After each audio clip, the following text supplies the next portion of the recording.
entraram pessoas aqui que Deus, Ele de fato quer falar, porque desde o início dos louvores, a saudação da minha amiga Raquel, Deus, Ele tem confirmado o propósito dele nessa noite.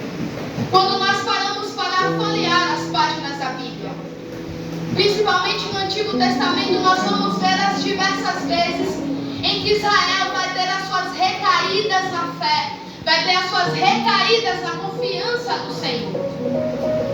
Só que nós vamos ver isso desde o início da história da humanidade.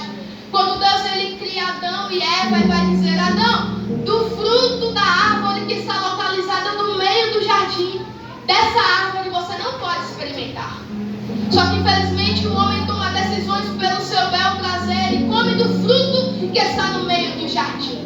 A partir do momento em que a desobediência entra, o pecado também quebra a comunhão que existia entre o homem e Deus. Então aquele contato direto, a comunicação direta é quebrado pelo pecado. Só que Deus é lindo, perfeito e maravilhoso. Aleluia! No lugar em que o pecado adentrou, no mesmo lugar, Deus libera uma promessa. Deus vai olhar para a mulher e para a serpente e vai dizer: eu porei inimizade entre vocês, e da semente da mulher nascerá um que esmagará a cabeça da serpente. Aqui o nosso Deus ele já está enviando uma promessa do Messias, o reconciliador, aquele que nos religaria em comunhão com o Pai. Glória a Deus! Depois que Adão e Eva experimentam do pecado, as gerações que sucedem tomam as mesmas decisões. E a gente vê Noé, Deus manda um dilúvio. Só que no meio dessa história surge um homem chamado Abraão.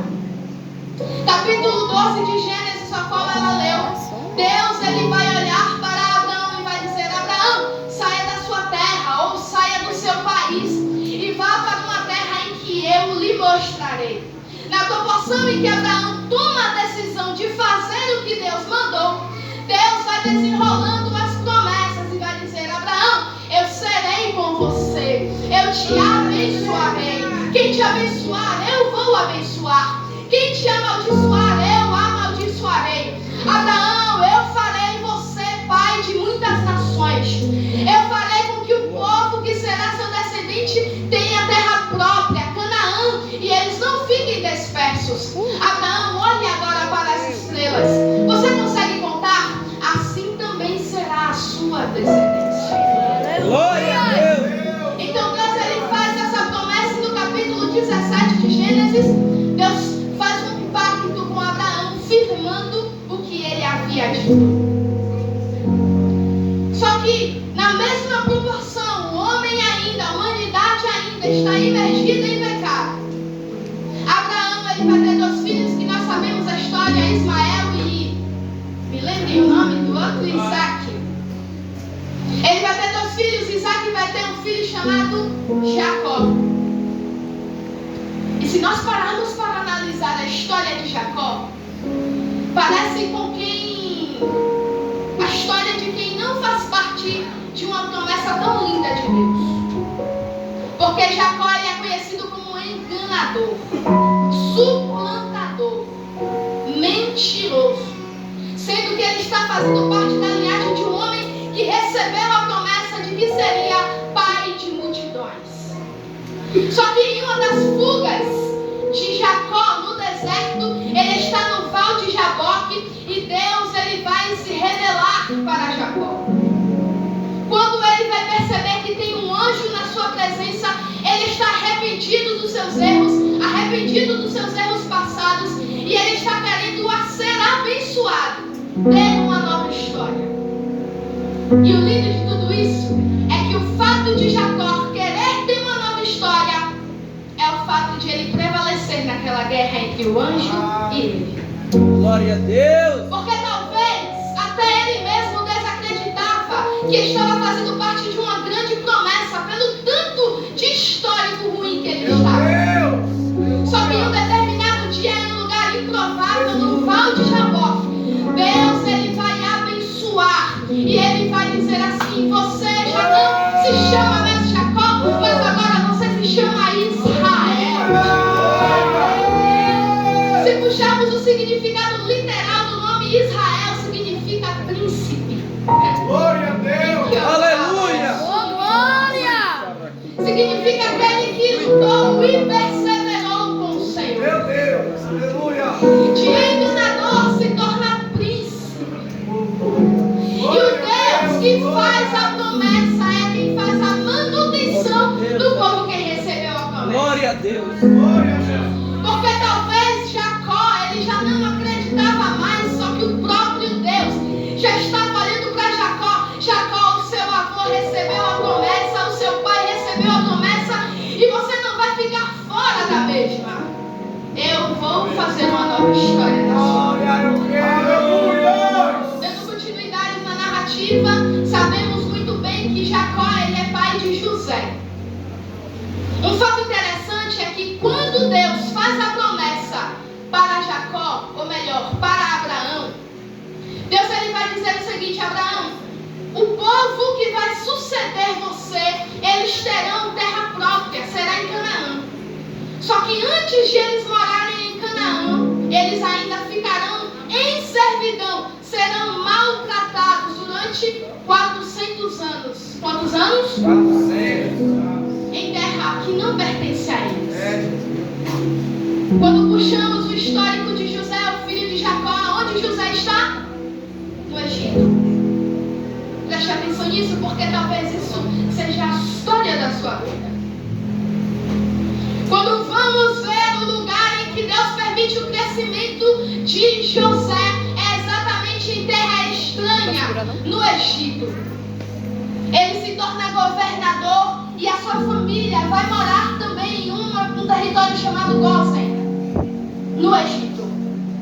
Só que quando José morreu, vai dizer que o segundo faraó ele vai oprimir o povo de Israel. Começa a colocar cargas acima, coloca uma servidão a mais, e o povo começa a sofrer, e o faraó vai liberar uma palavra: todo homem que nascer deve ser jogado no rio Nilo. E é nesse cenário que surge o libertador do povo. Oh, maravilha. O Senhor ele vai permitir aquele livramento, não é essa a temática? Deus ele vai permitir aquele livramento na vida de Moisés. Moisés cresce, então vamos entrar no texto em que lemos. Êxodo capítulo 3. Deus ele se revela em uma sarça ardente que não se consumia para Moisés. Quando o Senhor libera a palavra: Moisés, eu tenho visto a aflição que o meu povo tem passado no Egito, e eu vou descer para livrá-los, para dar-lhes livramento, e você será o libertador do povo. Ele vai dizer a seguinte expressão: eu não sou eloquente. Quando eles me perguntarem, Senhor, quem eu sou, o que eu direi? Não é assim que nós fazemos com Deus. Deus libera palavras, Deus libera o poder da palavra, Deus libera uma chamada, promessas, e a primeira coisa que fazemos é recuar, é desacreditar da palavra que Ele já liberou. Só que eu aprendo uma coisa com Deus, que quando Ele chama, Ele sempre garante. Quando Ele dá, é porque Ele sabe que suportaremos. Então Moisés ele vai dizer: Senhor, o que eu direi? E o Senhor em alta voz vai bradar: você dirá, o eu sou me enviou a vós. Repita isso comigo: o eu sou. Repita comigo: eu sou. Me enviou a vós. Em outras palavras, o nosso Eterno está querendo dizer: ei Moisés, não se preocupe, não tema diante deles, porque o eu sou, eu vou atuar em cima da necessidade. Se você precisar de um Deus que traga provisão, eu serei o seu Jeová Jireh. Se você precisar ser curado, eu serei o Jeová Rafa, o Deus que cura. Se você estiver em meio à tempestade, eu serei o Jeová Sabaote, o Deus dos exércitos.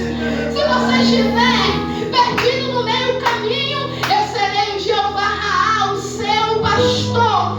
Se você precisar de paz, eu serei o Jeová Shalom. Se você precisar, Jeová Elohim, eu sou o Deus de Israel. Maravilhoso! Eu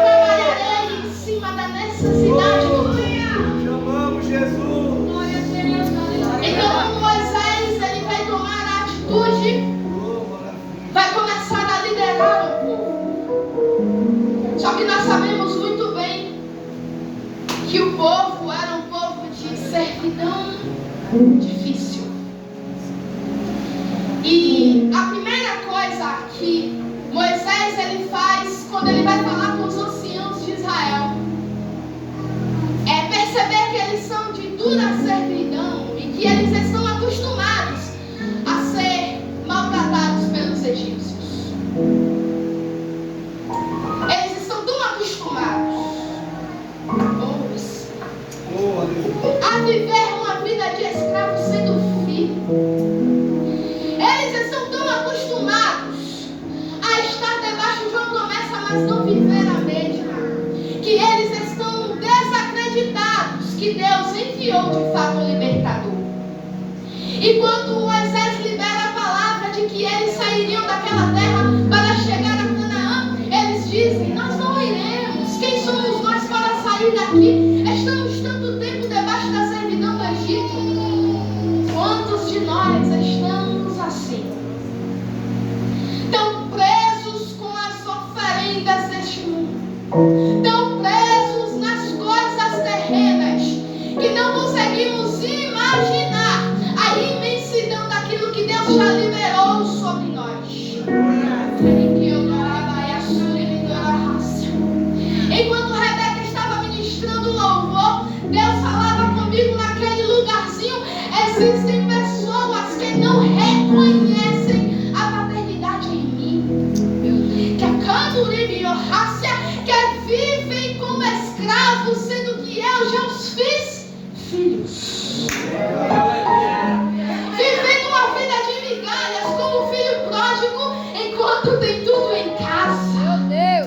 Vivendo uma vida descalça, com vestimentas sujas e rasgadas, enquanto eu tenho restituição. Correndo das palavras dos porcos, enquanto eu preparei um manjar no meio do deserto. E não consegue entender porque não sente a presença de Deus. Não consegue entender porque ainda existe um vazio na alma. Não consegue entender porque entra na igreja e sai do mesmo jeito. E o Espírito que é da graça, que ministra os nossos corações, nos diz: se você reconhecer a paternidade que eu tenho para lhe pegar,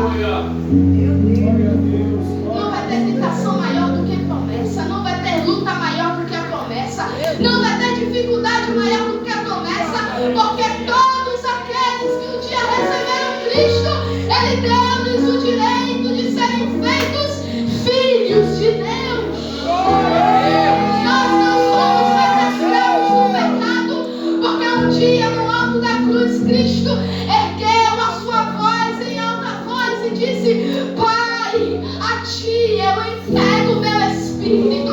Naquele ato, o véu que estava separando a presença de nós, a presença de Deus, a nossa presença, foi rasgado de nós de alto a baixo, nos dando acesso livre ao Pai.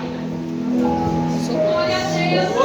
É tão triste quando nós estamos aqui ouvindo a palavra, ouvindo os louvores e vivendo como antes, sendo que todos os dias Ele nos dá uma nova oportunidade, sendo que todos os dias Ele derrama algo novo sobre as nossas vidas. Queridos, eu sou uma jovem de 20 anos de idade, e o tanto que eu vivi com Deus pelo fato de me entregar ao propósito, eu passaria a noite toda falando aqui com vocês. Glória a Deus, amém com a vizinha. E o poder que opera nas minhas fraquezas é o poder que opera nas vossas também. Então Deus, Ele tem algo novo e extraordinário para cada vida, mas nós precisamos agarrar as oportunidades, entender de uma vez por todas, porque enquanto nos afastamos da promessa, nós nunca teremos uma vida plena. Glória a Deus. Nunca teremos satisfação em nossa alma. Aleluia, Jesus. Dando continuidade ao que estávamos lendo ainda em Êxodo capítulo 14, vai dizer que o Senhor, Ele envia pragas para intervir por Israel. Capítulo 7 ao 12 nós vamos ver o Senhor intervindo ao favor, lutando as guerras do povo de Israel. Porque todas as vezes que alguém se posiciona perante o Senhor, não precisa se preocupar com o que vai comer, com o que vai vestir, da onde vai amanhã, o ônibus que vai pegar, não precisa, porque Ele já cuidou de tudo.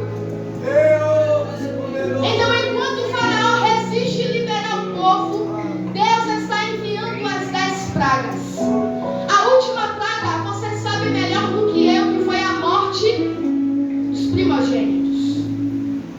O segredo para que os primogênitos dos hebreus não morressem era aspergir o sangue nos umbrais da porta. Vocês se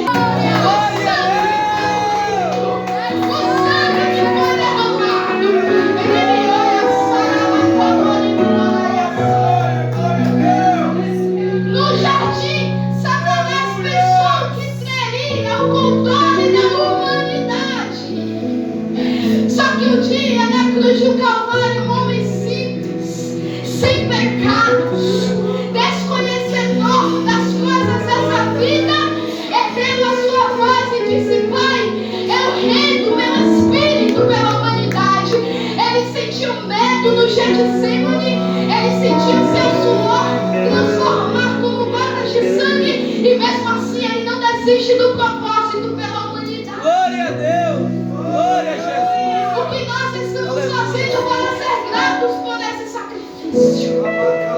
Como nós estamos nos posicionando diante deste grande amor, irmão?